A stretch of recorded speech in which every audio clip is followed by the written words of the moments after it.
Cerita dimulai dengan tokoh utama kita seorang anak laki-laki bernama Hibiki, yang sedang berlari menyelamatkan nyawanya melalui lembah kosong yang tampak luas. Dan yang lebih parah, dia dikejar oleh seekor kelinci bertanduk. Dia sama sekali tidak tahu bagaimana dia bisa berakhir dalam situasi ini atau makhluk apa yang sebenarnya mengejarnya.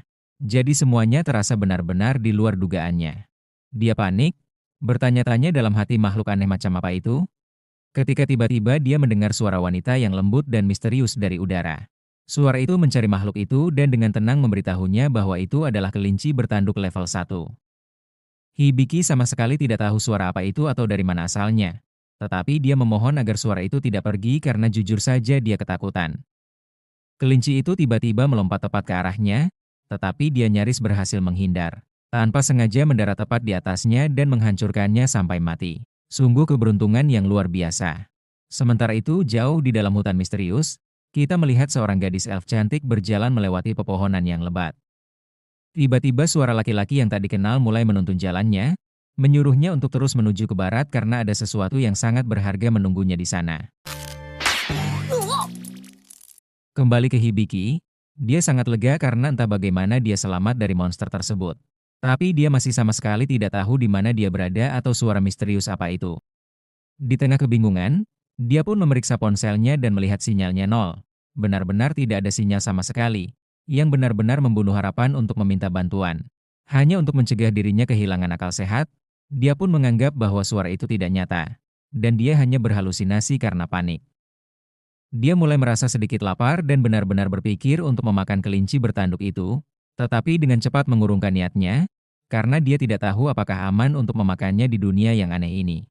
Tapi kemudian suara itu berbicara lagi dan memberitahu Hibiki bahwa kelinci bertanduk sebenarnya adalah makanan lezat kelas A yang sangat cocok jika dibuat sup. Mendengarnya, Hibiki memutuskan untuk membawanya untuk sementara waktu, meskipun idenya masih sedikit membuatnya terasa jijik. Mengesampingkan masalah itu, Hibiki pun mulai lebih memikirkan suara aneh di kepalanya, dan menyadari bahwa suara itu sepertinya hanya berbicara ketika dia secara spesifik menanyakan sesuatu. Jadi, ia pun mulai mengujinya dengan menanyakan hal-hal random di sekitarnya, seperti ranselnya. Suara itu langsung menjawab, mengatakan bahwa itu adalah tas yang terbuat dari bahan-bahan yang benar-benar tidak ada di dunia ini. Dengan raut antusias, ia pun terus bertanya tentang berbagai hal dan suara itu selalu menjawab dengan penjelasan yang sangat jelas dan akurat tentang apapun yang ditanyakannya.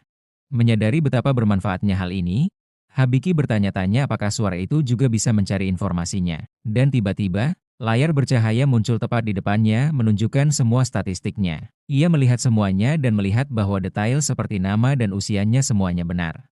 Tetapi yang benar-benar membuatnya bingung adalah bahwa itu mencantumkan pekerjaannya sebagai penilai sementara. Itu sama sekali tidak masuk akal baginya. Karena sampai saat ini ia hanya menjalani kehidupan normal dan membosankan sebagai murid SMA. Ia kemudian berbicara dan bertanya kepada suara itu siapa sebenarnya dia, dan suara itu pun menjawab bahwa statusnya adalah pemandu sistem. Tetapi dia tidak dapat membagikan informasi lebih detail pribadi mengenai dirinya. Hibiki pun merasa itu sama sekali tidak adil. Tapi yang benar-benar sedikit mengangkat semangatnya adalah melihat betapa banyaknya keterampilan epik yang bisa ia pelajari. Hibiki kemudian berpikir jika keterampilan ahli terdengar sangat menarik dan mencoba mengaktifkannya segera. Tapi sayangnya sama sekali tidak terjadi apa-apa pada dirinya. Dia pun kemudian memutuskan untuk memulai tutorial saja karena itu tampaknya jauh lebih mudah. Tapi suara itu berbicara dan dengan santai memberitahunya bahwa tutorial sudah berjalan.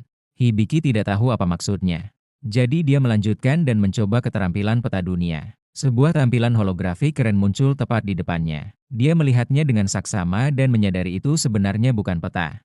Itu benar-benar hanya menelusuri jalur persis yang telah dia lalui. Inilah saat tepat dia menyadari bahwa dia telah berjalan berputar-putar selama ini. Tapi dengan fakta memalukan itu terungkap, dia menggunakan alat pelacak untuk benar-benar memandu dirinya di jalur yang tepat dan terus bergerak maju.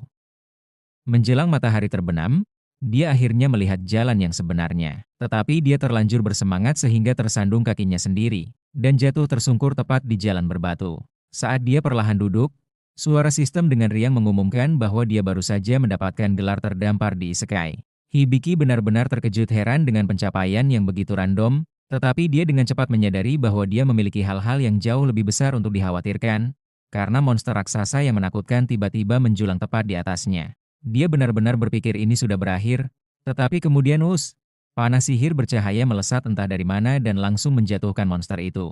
Dia melihat dengan sangat terkejut dan melihat itu adalah ulah seorang gadis elf cantik yang berdiri gagah berani di atas batu di dekatnya. Tepat sebelum dia melakukan kontak dengan gadis itu, suara sistem mengaktifkan kemampuan bicaranya sehingga dia benar-benar dapat berbicara dan memahami bahasa dunia isekai ini. Setelah Hibiki mengatur napas dan berterima kasih padanya karena telah menyelamatkan hidupnya, gadis itu dengan sopan memperkenalkan dirinya sebagai Amelia. Hibiki melirik telinga runcingnya dan menyimpulkan bahwa dia tampak seperti penggemar elf sejati. Jadi dia langsung mengatakan padanya. Hibiki pun langsung mengatakan bahwa dia sangat menyukai cosplay Amelia. Tetapi Amelia jelas sama sekali tidak mengerti apa yang dibicarakan MC kita ini. Kemudian dia bertanya apa yang sedang dilakukan Hibiki di padang rumput pemakan labirin yang berbahaya itu. Hibiki dengan canggung menjelaskan bahwa dia seperti muncul secara ajaib dari antah berantah, yang membuat Amelia benar-benar terkejut. Suara sistem kemudian diam-diam menjalankan penilaian lengkap tentang Amelia. Dan Hibiki benar-benar terkejut, mengetahui bahwa dia adalah elf sungguhan dari statistik yang tampak begitu detail. Yang lebih mengejutkannya daripada keajaiban itu adalah, bahwa gadis yang tampak muda ini sebenarnya berusia 56 tahun, seketika pikirannya benar-benar terkejut. Amelia kemudian memberikan beberapa informasi menarik dan menjelaskan kepadanya, bahwa padang rumput pemakan labirin bukanlah sekadar tempat, itu sebenarnya monster besar yang menyamar sebagai lapangan terbuka. Monster itu tidak menyerang secara langsung. Monster itu hanya menunggu mangsanya kelelahan setelah berkeliaran tanpa tujuan lalu memakannya. Mendengar fakta mengerikan itu membuat Hibiki menyadari betapa dekatnya dia dengan menjadi mangsa. Amelia kemudian menarik Hibiki ke belahan gunung kembarnya dan dengan lembut mengatakan bahwa dia terlihat cukup baik untuk anak seusianya. Dia melakukan ini karena dia benar-benar mengira Hibiki masih berusia sekitar 10 tahun, mengingat tubuhnya yang kecil. Tetapi ketika Hibiki dengan bangga mengatakan bahwa dia sebenarnya berusia 16 tahun, Amelia langsung melepaskan pelukannya karena terkejut dan mengatakan bahwa dia tidak menyangka seseorang seusia Hibiki bisa memiliki tubuh sekecil itu. Situasi pun seketika menjadi canggung.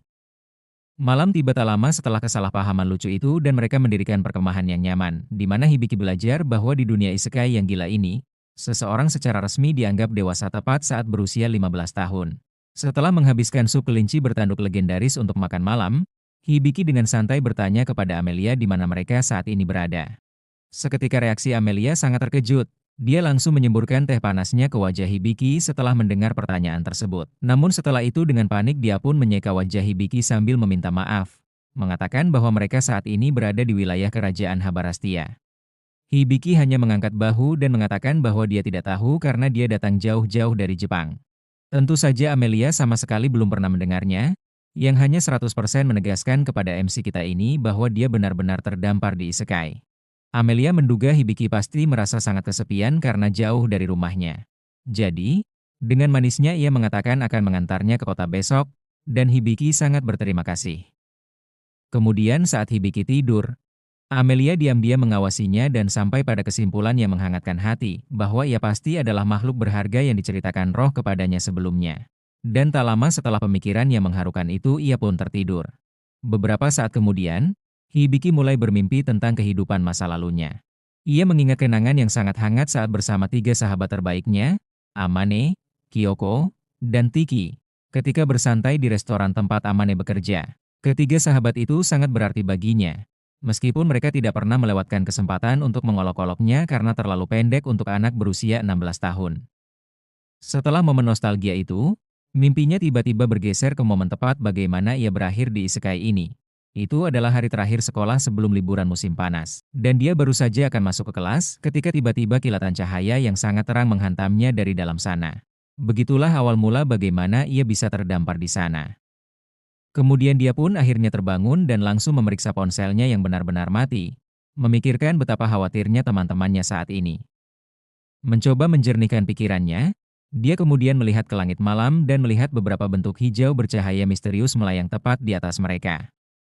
Suara sistem mencari tahu tentang mereka dan memberitahunya bahwa itu sebenarnya adalah penghalang pelindung khusus yang Amelia pasang untuk menjaga keamanan area tersebut saat mereka tidur. Dia menerima visual yang gila itu dan akhirnya menyadari bahwa sihir 100% nyata, yang berarti dia benar-benar terdampar di isekai. Tidak ada pilihan lain, dia pun memutuskan untuk memeriksa situasinya yang aneh dan bertanya kepada suara itu apa arti sebenarnya job penilai sementara. Suara sistem menjelaskan bahwa itu adalah pekerjaan unik yang ditugaskan kepadanya oleh sang dewa dan memiliki peringkat kelangkaan B solid. Job itu dilengkapi dengan kemampuan penilaian tertinggi, yang memungkinkannya untuk langsung mengidentifikasi kemampuan dan sifat tersembunyi dari target apapun. Namun kekurangannya job ini tidak bisa dipakai dalam pertarungan langsung. Itulah sebabnya pekerjaan ini secara resmi diklasifikasikan sebagai pekerjaan non-tempur. Hibiki pun masih tidak habis pikir dengan situasi yang dialaminya saat ini, jadi dia memutuskan untuk kembali tidur. Keesokan paginya Amelia bangun pagi-pagi sekali, mengingat bagaimana dia dengan gagah berani menyelamatkan Hibiki sebelumnya dan akhirnya berkemah di sini bersamanya. Tak lama kemudian Hibiki juga bangun, dan mereka berdua berangkat menuju kota terdekat. Saat mereka berjalan melewati hutan lebat dan menyeramkan, Amelia memberitahu Hibiki bahwa mereka akan membutuhkan waktu sekitar 1,5 hari berjalan kaki untuk akhirnya sampai. Dia juga dengan santai menyebutkan bahwa ada monster berbahaya yang mengintai di daerah itu, tetapi dengan percaya diri mengatakan kepadanya untuk tidak khawatir sama sekali karena dia ada di sana untuk menjaganya tetap aman. Amelia sangat terkesan karena Hibiki bahkan mampu merasakan keberadaan monster di dekatnya. Dan Hibiki dengan bangga mengatakan bahwa itu semua berkat kemampuan peta dunianya yang luar biasa yang berfungsi seperti radar bawaan. Amelia seketika benar-benar terkejut mendengarnya. Dia tidak menyangka jika Hibiki memiliki kemampuan peta dunia, terutama karena kemampuan itu sangatlah langka dengan klasifikasi AAA. Namun begitu Hibiki memberitahu Amelia bahwa Job sebenarnya hanyalah penilai sementara, Amelia pun langsung kehilangan antusiasmenya. Sebab hal itu sama sekali tidak terdengar terkesan dan pada dasarnya menganggapnya seperti lelucon yang menggelikan. Hibiki jujur tidak mengerti mengapa kemampuan peta dunia begitu penting baginya. Karena menurutnya, kemampuan itu hanya menunjukkan lokasi di mana dia berada dan apakah ada monster di dekatnya. Amelia benar-benar terkejut karena Hibiki tidak menyadari betapa bermanfaatnya kemampuan itu untuk bisa bertahan hidup di dunia yang dipenuhi para monster. Hibiki kemudian dengan santai membuka peta dunianya dan bertanya, apakah ada sesuatu yang berbahaya di dekatnya saat ini. Sistem pun menandai bahwa kelinci bertanduk kristal super langka berada tidak jauh dari lokasi mereka sekarang. Seketika mata Amelia pun berbinar saat mendengar itu, karena kelinci bertanduk kristal sangat langka dan dapat dengan mudah dijual hingga 200 koin emas. Melihat peluang mendapatkan uang, elf cantik itu segera meraih lengan Hibiki dan menyuruhnya untuk membawanya langsung ke tempat itu. Misi mencari cuan pun seketika diaktifkan. Mereka dengan hati-hati melacak kelinci bertanduk kristal dari jarak aman, dan Amelia menggunakan sihirnya yang luar biasa untuk sepenuhnya menutupi suara dan bau mereka, sehingga mereka jauh lebih sulit dideteksi. Hibiki benar-benar kagum dengan fitur siluman ini dan mengatakan kepada Amelia bahwa dia benar-benar hebat. Tetapi Amelia dengan rendah hati membalasnya bahwa dialah yang benar-benar hebat, karena keahlian peta dunianya yang luar biasa dan bahwa kelompok petualang manapun akan sangat beruntung memiliki dia di parti mereka. Karena kelas penilaiannya adalah pekerjaan non-tempur, jika dia bergabung dengan sebuah kelompok, dia hanya akan membiarkan para petarung tangguh menangani pertempuran garis depan. Sementara dia tetap aman di belakang dan memberikan dukungan yang cerdas. Diam-diam Amelia sangat ingin membentuk sebuah parti dengan Hibiki. Tetapi sebagai seorang perempuan dia terlalu gengsi untuk mengajaknya langsung. Alhasil dia pun membuat rencana utama dan memutuskan untuk memamerkan keterampilan tempurnya yang epik dan membiarkan Hibiki yang memohon padanya untuk bergabung. Dengan percaya diri dia mengambil busurnya dan bersiap untuk menembak. Tetapi Hibiki dengan cepat menyadari sesuatu yang aneh. Dia sama sekali tidak memiliki panah. Dengan tenang Amelia menjelaskan bahwa pekerjaan resminya disebut pemanah roh, yang berarti ia benar-benar dapat membentuk panah tak terlihat dari angin itu sendiri dan menembakkannya dengan presisi yang luar biasa. Ia lalu mengirimkan panah roh berkecepatan tinggi langsung ke arah kelinci tersebut, tetapi entah bagaimana dia berhasil menghindarinya pada detik terakhir. Itu benar-benar membuatnya tercengang. Amelia menghela napas dan berpikir tidak mungkin menangkapnya sekarang, karena tampaknya kelinci itu memiliki kemampuan melarikan diri yang menyebalkan yang memungkinkannya menghindari serangan yang datang dengan kecepatan kilat. Tepat pada saat Hibiki mengetahui melalui penilaiannya bahwa kelinci itu tidak dapat menggunakan kemampuan menghindarnya saat sedang menyerang, sebuah ide jenius muncul padanya. Jika dia bisa bertindak sebagai umpan yang sempurna dan membuat kelinci itu datang tepat ke arahnya, Amelia akan memiliki kesempatan untuk menembaknya langsung. Amelia jujur tidak yakin rencana yang sederhana dan lugas seperti itu akan berhasil. Tetapi Hibiki dengan percaya diri mengatakan kepadanya untuk tidak khawatir dan mencobanya. Mengapa dia yakin? Karena ketika dia menilai makhluk itu, dia menemukan fakta bahwa makhluk itu pada dasarnya memiliki IQ 0, jadi mereka hanya perlu memasang sebuah jebakan. Saat kelinci itu sedang bersantai di tempat terbuka, sebuah dinding batu besar tiba-tiba muncul tepat di depannya. Benar-benar mengejutkan makhluk itu. Kemudian ia melihat Hibiki sedang berbaring santai di atas batu di dekatnya dan langsung termakan umpan yang sudah mereka persiapkan.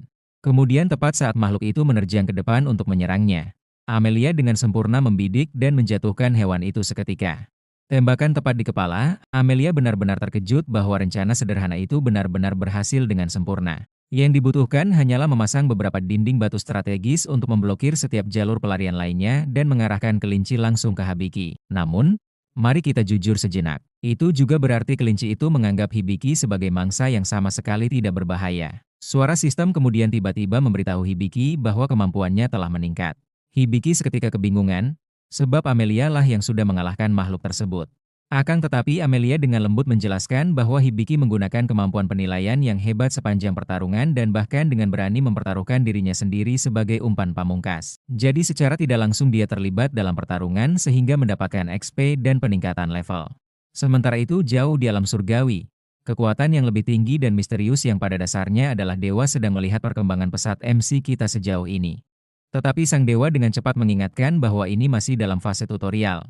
Artinya Hibiki masih memiliki jalan yang sangat panjang dan jauh lebih sulit di depannya nanti. Adegan kemudian tiba-tiba beralih ke kuil petualang yang ramai, di mana seorang gadis bernama Ivel baru saja selesai mendaftar secara resmi sebagai petualang pemula. Resepsionis yang ramah mengarahkannya langsung ke papan pekerjaan yang ramai, tetapi Ivel dengan percaya diri mengatakan kepadanya bahwa dia sudah memiliki misi epik pertamanya yang siap dijalankan. Dia secara misterius mengatakan bahwa dia akan mencari sesuatu yang sangat istimewa dan sangat berharga. Sementara itu, Hibiki dan Amelia tiba di kota Rowell. Amelia kemudian memakaikan Hibiki jubah karena pakaiannya terlalu mencolok dan akan sangat menarik perhatian orang-orang. Dia lalu menyuruh Hibiki untuk membeli pakaian baru setelah mereka nanti menjual tanduk kelinci kristal. Dia memperkirakan mereka akan mendapatkan sekitar 200 koin emas yang lebih dari cukup untuk membeli beberapa baju zirah dan persenjataan baru. Selain itu, Hibiki tidak tahu berapa nilai sebenarnya dari satu koin emas. Penasaran? Dia pun segera memeriksa statusnya dan sistem menunjukkan bahwa satu koin emas kira-kira setara dengan 10.000 yen. Yang benar-benar mengejutkannya karena itu adalah jumlah uang yang sangat banyak. Setelah itu Amelia membawa Hibiki ke guild petualang. Di sana Amelia mendapat ejekan dari petualang lain. Sebab rekan party barunya yang terlihat masih bocah, membuatnya justru terkesan seperti sedang mengasuh anak. Sedikit tersinggung, Amelia pun memberitahu bahwa Hibiki sebenarnya sudah dewasa dan bahkan terdaftar sebagai pemula. Pemimpin party yang dikenal sebagai Silver Banner itu kemudian menyuruh anggotanya untuk berhenti mengejek. Dengan hangat, ia pun memegang pundak Hibiki sebagai tanda penyambutan. Di hadapan resepsionis guild bernama Jewel, Amelia memberitahunya bahwa mereka memiliki item untuk dijual, dan setelah itu keduanya pun dipertemukan dengan sang ketua guild bernama Bals Deliard. Hibiki benar-benar dibuat takjub oleh tubuh yang begitu kekar dan tidak segan-segan berkata jika dirinya sangat memimpikan memiliki tubuh seperti itu suatu hari nanti. Setelah sesi perkenalan, Jewel kemudian bertanya kepada Amelia tentang apa yang ingin mereka jual. Amelia kemudian langsung menyodorkan sebuah tanduk kristal di depan mereka, dan Deliard jelas terkesan, sebab ukurannya jauh lebih besar dibanding yang dijualnya 3 tahun lalu. Setelah berpikir sejenak, dia mengajukan tawaran 400 koin emas. Hibiki yang mendengar itu sangat gembira, menyadari bahwa itu 2 kali lipat dari jumlah yang awalnya diharapkan Amelia. Tetapi yang mengejutkan, Amelia justru menaikkan tawaran menjadi 800 koin emas. Alasannya, karena tanduk yang ia jual 3 tahun lalu terjual seharga 230 koin emas dan yang saat ini ukurannya 3 kali lipat lebih besar dibanding yang dahulu. Singkatnya terjadilah negosiasi alot untuk menentukan harga yang pantas, sampai pada akhirnya Deliard dengan berat hati setuju untuk menetapkan harga di kisaran 700 koin emas yang membuat Amelia begitu senang. Namun Jewel tiba-tiba berubah dan menunjukkan sikap mengintimidasi. Mengingatkan Deliard bahwa harga yang disepakatinya jauh di atas anggaran mereka. Sebagai gantinya dia pun akan langsung memotong selisihnya dari gaji pria tersebut. Sambil menunggu Amelia menyelesaikan administrasi, Hibiki duduk sendirian sembari mendengarkan pemandu sistem yang memberitahu bahwa keterampilan tutorialnya telah memenuhi persyaratan untuk naik level. Hibiki masih belum benar-benar mengerti apa yang dimaksud dengan tutorial. Jadi sistem statusnya menampilkan definisi dan menjelaskan bahwa itu adalah keterampilan yang diberikan kepada mereka yang peluang bertahan hidupnya sangat rendah, dan memungkinkan mereka untuk menerima bimbingan dari dewa, sehingga mereka dapat memperoleh pengetahuan dan keterampilan yang mereka butuhkan untuk tetap hidup di dunia ini. Mendengar itu, Hibiki menyadari bahwa semua ini berkat bantuan sang dewa. Sesaat kemudian terdengar sebuah suara misterius melalui pikirannya yang berkata bahwa ia menerima ucapan terima kasihnya. Hibiki jelas terkejut dan dewa itu tidak segan memperkenalkan diri bahwa dialah yang membawanya ke dunia isekai ini. Hibiki terkejut mengetahui bahwa ia bisa berkomunikasi langsung. Namun dewa itu memberitahunya bahwa ini bukanlah sesuatu yang dapat ia lakukan setiap saat, dan itu hanya terjadi sesekali. Ia memperingatkan Hibiki bahwa jika mulai dari sekarang ia tidak bisa membantunya lagi, sehingga nasibnya ke depan sepenuhnya berada di tangan dia sendiri. Situasi semakin sulit. Setelah Amelia mendapatkan perintah dari kerajaan tempatnya berasal bahwa ia harus segera kembali dan ia tidak bisa membawa Hibiki bersamanya. Hibiki menyadari bahwa ia tidak bisa terus-menerus menjadi beban bagi Amelia. Situasi ini pun bisa mendorongnya untuk lebih mandiri dan tidak lagi bergantung kepada orang lain, sehingga ia bisa lebih berkembang dan bertambah kuat. Singkatnya, di tengah perjalanan pulang tanpa sengaja Amelia bertabrakan dengan seorang gadis yang kemudian terpental, akibat dahsyatnya dorongan gunung kembar milik Amelia. Gadis tersebut ternyata adalah Ivel. Mendengar Amelia yang meminta maaf karena ia sedang terburu-buru untuk pulang ke kerajaan Elf, Ivel pun seketika sumringah dan mengajaknya untuk pergi bersama, karena kebetulan ia pun hendak menuju kerajaan tersebut. Sejak Amelia pergi, Hibiki menghabiskan sebagian besar waktunya untuk malas-malasan dan tidur. Ia lalu mengambil ponselnya dan menyadari baterainya telah habis, dan ia masih belum menemukan cara untuk kembali ke dunia asalnya. Selain itu, dewa pun tidak memberinya sedikit pun petunjuk mengenai alasan dipanggilnya ke dunia tersebut. Ia menyadari jika uangnya tinggal sedikit, sehingga mengharuskannya untuk segera mencari pekerjaan. Namun ia kebingungan dengan apa yang bisa ia kerjakan, mengingat status jobnya yang hanya sebagai penilai sementara. Pemandu status selalu menampilkan statistik dan skill baru yang diperoleh Hibiki. Namun sekilas tampak tidak ada yang menarik, sehingga sistem menyarankan untuk menjauhi pertarungan solo. Akan tetapi sistem juga menunjukkan bahwa dia telah menguasai beberapa keterampilan teknis, termasuk kontrak dan buku medis. Hibiki berpikir keterampilan buku medis terdengar cukup menarik. Sistem kemudian menjelaskan bahwa dia dapat menyerap pengetahuan darinya dengan membaca halaman-halamannya. Sistem itu juga menyarankan agar dia membaca setiap halaman jika ingin mencapai level yang lebih tinggi. Tetapi memperingatkan bahwa begitu dia mulai membaca, dia tidak dapat berhenti di tengah jalan. Awalnya Hibiki sedikit terkejut dengan kondisi itu, tetapi memutuskan untuk tetap melakukannya. Kemudian proses pemindaian buku medis pun dimulai, dan seketika seluruh pengetahuan yang ada di buku itu membanjiri kepala Hibiki sekaligus.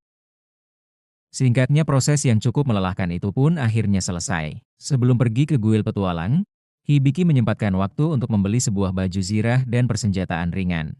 Lalu di tengah perjalanan sistem kemudian memberitahunya, jika mempelajari keterampilan di dunia ini bukanlah hal yang mudah. Setiap keterampilan memiliki cara belajar yang berbeda-beda, tergantung materi yang ada di dalamnya. Sontak Hibiki pun menyadari, betapa tersesatnya ia tanpa bantuan teman pemandunya itu. Hibiki pun memutuskan bahwa ia tidak bisa terus menyebutnya sistem. Alhasil ia pun memberinya nama dengan sebutan Sapo, agar lebih mudah diucapkan.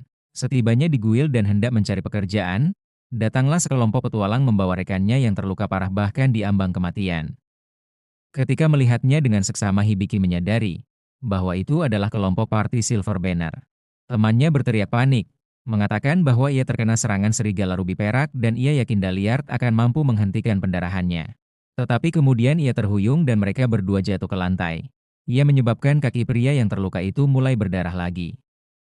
Namun Juel memberitahu mereka bahwa Daliart sedang pergi keluar kota, sehingga ia menyarankan mereka untuk mencoba menggunakan sihir penyembuhan lain. Teman-temannya tidak berpikir itu akan banyak membantu, karena mereka sudah mencoba semua yang mereka bisa. Namun hasilnya tetap nihil. Hibiki yang ikut cemas dengan kondisi sang petualang, merasa jika pendarahannya harus segera dihentikan. Setelah berpikir apa yang bisa ia perbuat, Hibiki teringat bahwa ia telah menyerap semua pengetahuan dari buku medis. Ia seharusnya dapat melakukan sesuatu. Ia lalu berjalan mendekat dan meminta mereka untuk membiarkannya melihat karena ia memiliki keterampilan medis. Awalnya mereka merasa tidak percaya, mengingat Hibiki bukanlah seorang penyembuh sejati dan hanya berstatus penilai sementara. Namun karena tidak ada pilihan lain, tidak ada salahnya untuk mencoba. Seketika harapan terakhir pun ada di pundak Hibiki. Sapo kemudian melakukan pemeriksaan cepat, dan memperkirakan bahwa pria itu hanya memiliki waktu sekitar 5 menit untuk hidup. Ia telah terinfeksi racun dierit dan kehilangan 2 anggota tubuhnya, yang berarti pengobatannya akan membutuhkan teknik penyembuhan Hypercure dan Perfect Heals. Hibiki berpikir itu seharusnya cukup mudah, tetapi ia segera menghadapi masalah. Sebab melakukan perawatan super membutuhkan 650 poin mana, sementara ia hanya memiliki 56 poin saja.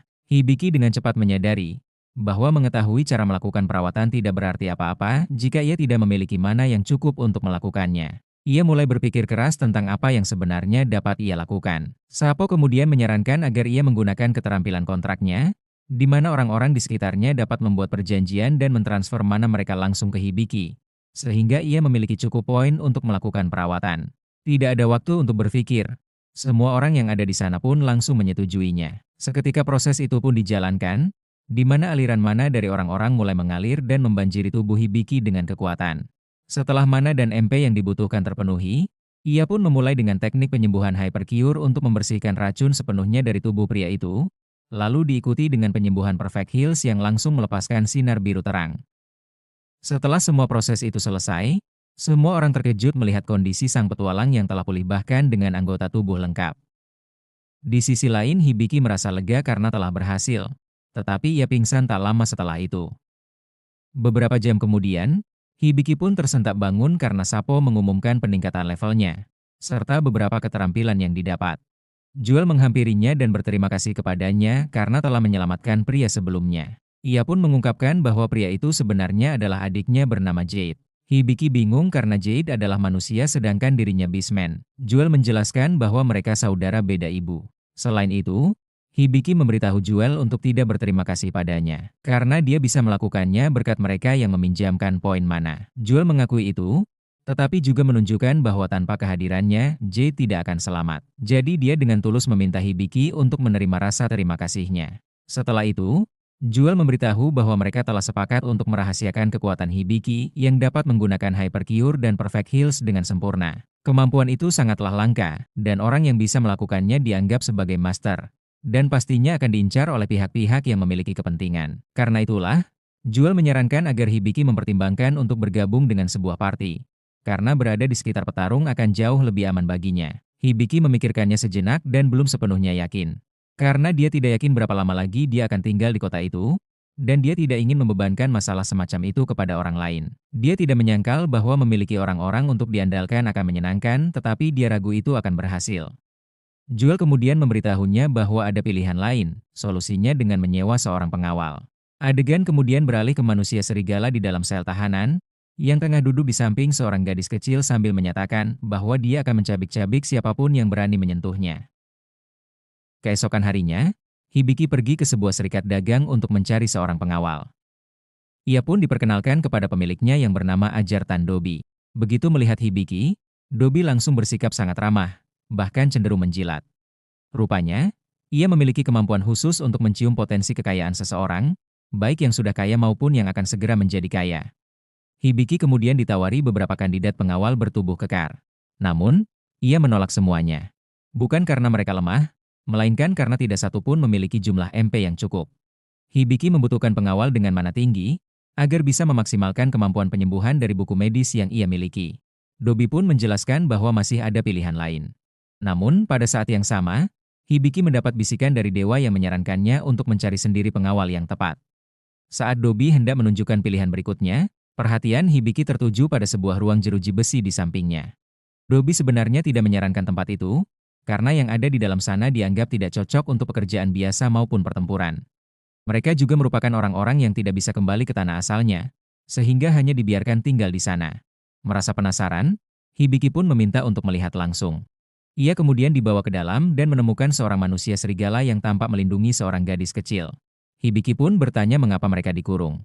Dobi menjelaskan bahwa manusia serigala itu sering mengamuk demi melindungi gadis tersebut. Sementara itu, si gadis memiliki kekuatan magis yang besar, tetapi belum mampu mengendalikannya, sehingga kekuatannya bisa muncul tiba-tiba. Hibiki mencoba menilai kemampuan mereka, tetapi terkejut karena sebagian statistik mereka tersembunyi. Sapo kemudian memberitahu bahwa data mereka telah dipalsukan, dan menyarankan Hibiki menggunakan kemampuan mata ahlinya, yaitu kemampuan penilaian tingkat tinggi. Setelah digunakan, Hibiki mengetahui bahwa manusia setengah hewan itu bernama Cloud, seorang pahlawan dengan level 95. Sedangkan gadis kecil itu bernama Lilian, yang memiliki status perlindungan suci, artinya jiwanya terhubung langsung dengan alam para dewa. Hibiki pun menyadari bahwa keduanya memiliki MP yang sangat besar, sesuai dengan kebutuhannya. Namun ia sempat ragu, apakah diperbolehkan membawa seorang pahlawan dan seorang individu dengan kekuatan sebesar itu. Saat itu juga, dewa kembali memberinya kebebasan untuk memilih sesuka hati. Di sisi lain, Sapo menyarankan Hibiki menggunakan sebuah keterampilan bernama skill penyelamat. Meski tidak dijelaskan secara rinci, Hibiki menduga bahwa kemampuan tersebut mungkin bisa membantu Cloud, kemungkinan untuk menghilangkan kutukan yang selama ini membebaninya. Hibiki akhirnya membuat keputusan. Ia memilih untuk mengambil Cloud dan Lilian. Mendengar itu, Dobby pun langsung bersorak kegirangan. Baginya, aura keberuntungan Hibiki kini terasa semakin kuat, seolah-olah ia baru saja mendapatkan keuntungan besar. Setelah urusan selesai, Hibiki membawa Cloud dan Lilian ke sebuah lapangan terbuka. Cloud yang masih bingung pun bertanya-tanya apa sebenarnya yang akan dilakukan Hibiki pada mereka. Namun, Hibiki hanya menyuruhnya untuk tenang. Ia menjelaskan bahwa tujuannya adalah untuk menyembuhkan Cloud, jawaban yang membuat Cloud sangat terkejut. Hibiki kemudian mengatakan pada Lilian bahwa ia membutuhkan bantuannya agar proses ini berhasil. Cloud sempat curiga mengira ini mungkin jebakan, tapi Lilian justru menenangkannya. Ia mengingatkan bahwa selama ini Cloud selalu melindungi dirinya. Jadi kali ini ia ingin membalas dengan cara menyelamatkan Cloud. Hibiki lalu menjelaskan bahwa ia membutuhkan sebagian besar MP milik Lilian. Dan untuk itu Lilian harus membuat kontrak dengannya terlebih dahulu. Tanpa ragu, Lilian langsung setuju.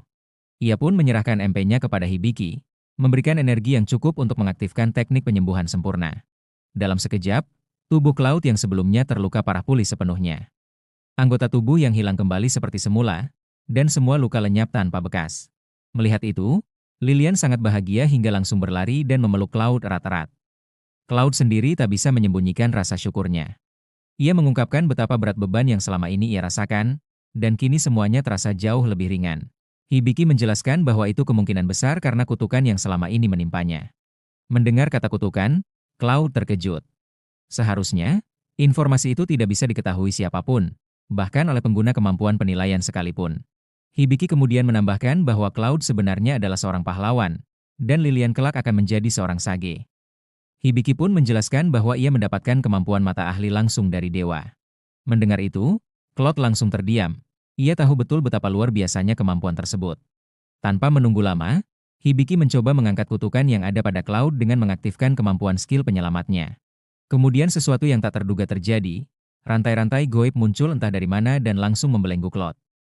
Tak lama kemudian, sebuah gunting raksasa muncul dan perlahan turun dari atas. Sekilas, tampak seperti tubuh Cloud ikut terpotong, membuat Hibiki dan Lilian terkejut. Namun ternyata, gunting itu hanya memotong salah satu dari rantai kutukan yang selama ini mengikatnya. Cloud terdiam sejenak, merasakan perubahan dalam dirinya. Ia menyadari bahwa meskipun belum sepenuhnya pulih, sebagian besar kekuatannya telah kembali.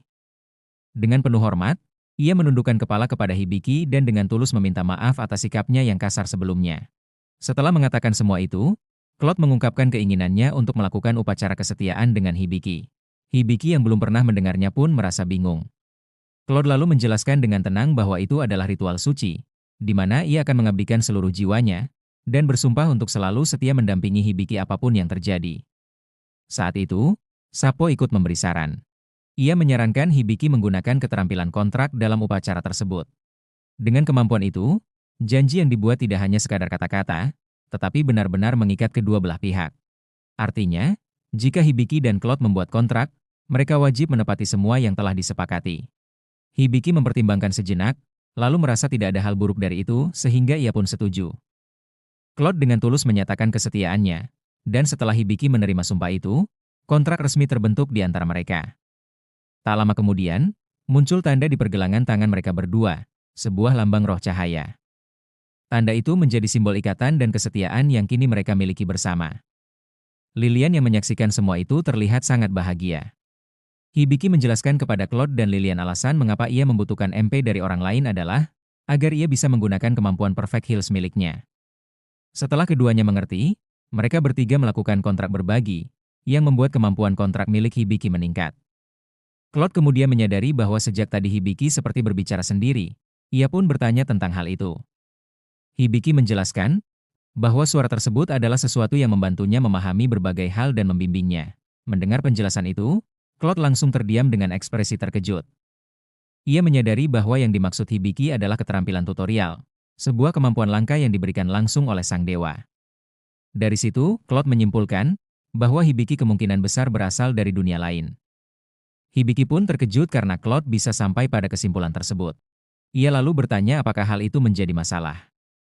Namun, Cloud menjawab dengan tegas bahwa asal-usul Hibiki tidak mengubah apapun, kesetiaannya tetap sama. Setelah itu, mereka kembali melanjutkan perjalanan. Dalam perjalanan tersebut, Claude juga menyampaikan pendapatnya bahwa dewa yang membimbing Hibiki kemungkinan besar adalah dewa utama. Di dunia itu ada sekitar 11 dewa, dan yang paling tinggi kedudukannya adalah dewa utama, yang dianggap sebagai yang pertama di antara semuanya. Hanya dewa utama yang bisa memberikan berkah langka seperti kemampuan tutorial dan mata ahli. Claude pun yakin bahwa dewa utama benar-benar memperhatikan Hibiki secara khusus, namun Hibiki justru merasa ragu. Menurutnya, kalaupun dewa utama tertarik pada seseorang, seharusnya itu adalah Claude atau Lilian, bukan dirinya. Meski begitu, Hibiki jadi penasaran tentang kemampuan milik Lilian, yaitu tempat perlindungan yang mengamuk. Baginya, kemampuan itu terdengar seperti beban besar. Karena Claude dan Lilian belum memahaminya, Hibiki menjelaskan bahwa kemampuan tersebut bisa mengeluarkan kekuatan sihir yang sangat besar secara tak terkendali. Mendengar penjelasan itu, Lilian langsung terkejut. Hibiki pun merasa bersalah karena telah membuatnya khawatir. Namun, Claude kemudian angkat bicara. Ia meragukan bahwa kemampuan itu diberikan oleh dewa utama. Menurutnya, kemungkinan besar kemampuan tersebut berasal dari dewa sihir, karena semua hal yang berkaitan dengan sihir berada di bawah kekuasaannya. Tiba-tiba, suasana berubah, dewa sihir benar-benar menunjukkan kehadirannya dan berbicara langsung kepada Hibiki. Ia menjelaskan bahwa Lilian memang kesulitan karena kemampuan tersebut. Namun, begitu sebuah kemampuan diberikan, itu tidak bisa dihapus begitu saja. Sebagai solusi, dewa sihir mengatakan bahwa Hibiki memiliki kemampuan bernama Grimoire. Dengan kemampuan itu, Hibiki bisa membantu menyesuaikan MP dan kekuatan sihir Lilian agar lebih stabil. Meski begitu, dewa sihir juga mengingatkan bahwa ia tidak akan selalu datang membantu setiap saat. Dari penjelasan itu Hibiki menyimpulkan bahwa saat kemampuan Grimoire diaktifkan, sistem akan bekerja secara otomatis untuk mengatur semuanya. Ia pun segera menyampaikan kabar baik itu kepada Claude dan Lilian, yang langsung merasa lega dan bersyukur. Namun di saat yang sama, Sapo memberitahu Hibiki bahwa kemampuan mata ahli dan tutorial miliknya untuk sementara tidak bisa digunakan. Artinya, Sapo hanya bisa membantu berdasarkan informasi yang sudah ada sebelumnya. Sementara itu, dewa sihir terus memperhatikan Hibiki dengan serius, seolah merasa pernah melihatnya sebelumnya meski tidak yakin di mana. Tanpa menunda, Hibiki langsung mengaktifkan kemampuan Grimoire-nya. Tiba-tiba, muncul seekor kucing kecil yang sangat menggemaskan. Kucing itu memperkenalkan dirinya sebagai Finn, dan mengatakan bahwa ia akan membantu Lilian belajar mengendalikan sihirnya. Namun alih-alih fokus, Lilian justru terpikat oleh kelucuan Finn dan langsung membelainya dengan antusias. Hibiki kemudian bertanya kepada Finn tentang Grimoire. Dengan santai, Finn menjelaskan bahwa dirinya sendiri adalah wujud dari Grimoire tersebut, sekaligus makhluk suci kuat yang diciptakan oleh dewa sihir. Hibiki merasa lega setelah mendengar semua itu. Ia pun dengan santai mengulurkan tangan dan menepuk kepala Finn dengan lembut. Melihat hal itu, Claude tiba-tiba merasa iri. Ia langsung protes, mengatakan bahwa Hibiki bahkan belum pernah sekalipun menepuk kepalanya seperti itu. Di sisi lain, Amelia, Ival, dan Stalia sedang menikmati waktu santai di pemandian air panas. Stalia sempat terkejut saat tanpa sengaja memperhatikan tubuh Amelia, sebelum akhirnya berusaha bersikap biasa lagi. Amelia lalu bertanya kepada Stalia tentang misi penting yang diberikan oleh ayahnya. Namun Stalia menjawab bahwa ia sendiri belum mengetahui detailnya. Tak lama kemudian, Amelia beralih ke Ival dan dengan santai meminta bantuannya untuk membasuh punggung. Ival langsung menolak dengan tegas, yang justru membuat Amelia tertawa kecil. Ia menyadari bahwa hubungan mereka memang belum cukup dekat. Melihat itu, Stalia ikut menyela dan menegur Amelia karena dianggap terlalu terburu-buru mendekati Ival.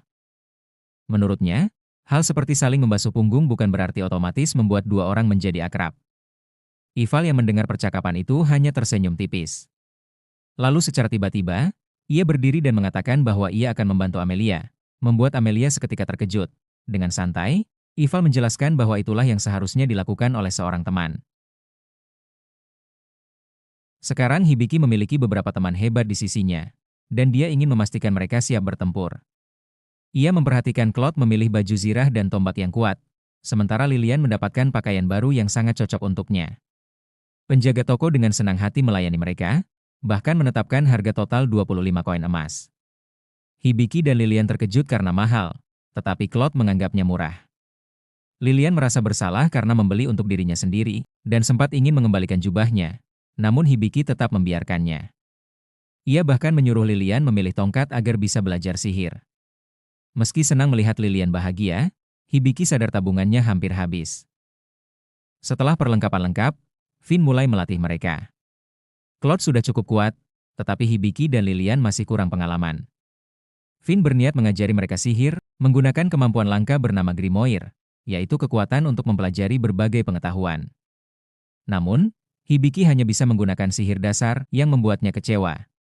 Pelatihan dimulai dari Lilian. Finn membantu menekan keluaran sihirnya agar lebih terkendali, dimulai dari 10% dan akan meningkat seiring latihan. Lalu Hibiki diajarkan teknik sirkulasi sihir, yaitu berbagi aliran energi dengan orang lain. Karena kesulitan, Claude membantu dengan menyalurkan sihirnya ke Hibiki. Saat itulah Hibiki tiba-tiba melihat dunia lain, menyadari bahwa dirinya berada dalam ingatan Claude. Di sana, ia melihat seorang elf cantik bernama Anastasia, sosok yang sangat berarti bagi Claude. Mereka pernah menghabiskan waktu bersama dengan damai, namun kenangan itu berubah kelam ketika suatu malam Anastasia menyerang Claude hingga terluka parah. Hibiki tersadar kembali di dunia nyata. Claude merasa bersalah karena membuat Hibiki terseret terlalu dalam ke dalam ingatannya. Sementara Finn malah kesal karena rencananya gagal. Ia berharap Hibiki melihat sesuatu yang bisa dimanfaatkan. Namun Hibiki hanya melihat kenangan indah yang sulit ia pahami. Setelah itu, Hibiki mulai belajar sihir rumah tangga. Latihan ini dilakukan dengan pekerjaan sederhana seperti menyapu dan membersihkan, sambil mengalirkan energi sihir. Energi tersebut akan dikumpulkan oleh roh elemen, yang nantinya membantu pengguna menguasai sihir tersebut. Suatu hari, Claude secara tidak sengaja menumpahkan air dan membuat kekacauan. Ia meminta maaf dengan tulus, tetapi Hibiki justru menganggapnya lucu.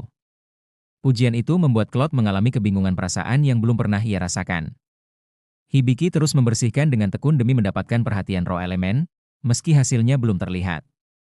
Namun, kerja kerasnya justru dihargai oleh pemilik penginapan, yang terkesan dengan kebersihan tempat itu dan memberinya tambahan makanan sebagai hadiah. Keesokan harinya, Finn melanjutkan pelatihan sihir Lilian. Perkembangannya cukup pesat, tetapi Hibiki masih tertinggal jauh. Hibiki kesulitan menggunakan pedang, sehingga Claude mencoba solusi lain dengan memberinya busur. Ia berharap Hibiki bisa menjadi pemanah, namun hasilnya buruk, postur salah, bidikan meleset, bahkan cara memegang busur pun keliru. Tangan Hibiki sampai lecet, tetapi Claude tetap memaksanya berlatih dan menyuruhnya menyembuhkan luka dengan sihir lalu melanjutkan latihan. Kewalahan, Hibiki ingin menyerah dan bahkan berharap bisa meminta bantuan Amelia yang jauh lebih mahir. Sementara itu di tempat lain, Amelia berjalan bersama Ival dan Stalia. Ia sedang dalam suasana hati yang baik tanpa alasan jelas. Saat mereka menemukan persimpangan, Amelia menyarankan menghindari jalan pintas karena ada benteng terbengkalai yang berhantu. Namun Ival justru tertarik dan memaksa mengambil jalan tersebut, apalagi setelah menyebut kemungkinan adanya harta karun.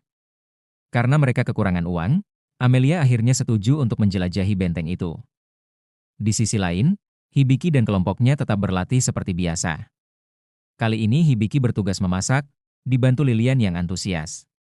Mereka berhasil menyiapkan hidangan yang lezat, bahkan Finn pun tidak berkomentar. Di sisi lain, Claude kembali membuat masalah. Ia tidak membersihkan bahan makanan dengan benar dan malah memakan apel untuk hidangan penutup. Merasa bersalah, Claude berjanji akan membantu Hibiki berburu monster dan mengumpulkan bahan di masa depan. Meski begitu, Hibiki tidak terlalu terkesan, karena kemampuan memasak Claude masih buruk. Claude pun menyalahkan kutukannya dan berjanji akan berubah setelah kutukan itu hilang, walau terdengar belum meyakinkan. Hibiki akhirnya penasaran tentang kutukan Claude dan mencoba menanyakannya. Namun Claude menolak menjelaskan, membuatnya semakin mencurigakan. Hibiki pun memilih mengabaikan hal itu dan kembali mencuci piring, sambil merindukan kenyamanan dunia asalnya. Tiba-tiba, Sapo memperingatkan bahwa ada babi hutan yang mendekat dengan cepat. Claude segera bersiap, sementara Hibiki ragu apakah ia mampu menghadapinya. Namun, Finn tetap yakin bahwa Claude masih sekuat pahlawan. Benar saja, saat babi hutan menyerang, Claude langsung menjatuhkannya hanya dengan satu serangan. Setelah itu, Claude meminta Lilian menggunakan sihirnya untuk membersihkan darah agar tidak menarik monster lain. Dengan penuh semangat, Lilian berhasil menggunakan sihir air pertamanya untuk menghilangkan bau dan kotoran dari bangkai babi hutan. Namun, Claude justru memanfaatkan situasi ini untuk mengajari Hibiki cara menyembelih hewan. Meski awalnya enggan karena jijik, Hibiki akhirnya berhasil mempelajarinya, walau semua menjadi kotor. Di sisi lain, Amelia dan teman-temannya tiba di benteng terbengkalai. Amelia mengira menemukan harta karun besar, Tetapi sebenarnya itu hanya ilusi dari roh jahat. Ival menyadari hal ini dan segera mengusir roh-roh itu dan menyelamatkan mereka dari halusinasi. Kembali ke Hibiki. Setelah selesai, ia mencoba kemampuan barunya, sihir busa sabun. Claude menjadi korban percobaan pertamanya. Awalnya terlihat berantakan, tetapi setelah dibersihkan, bulu Claude menjadi sangat halus dan bersih, seolah mendapatkan kehidupan baru.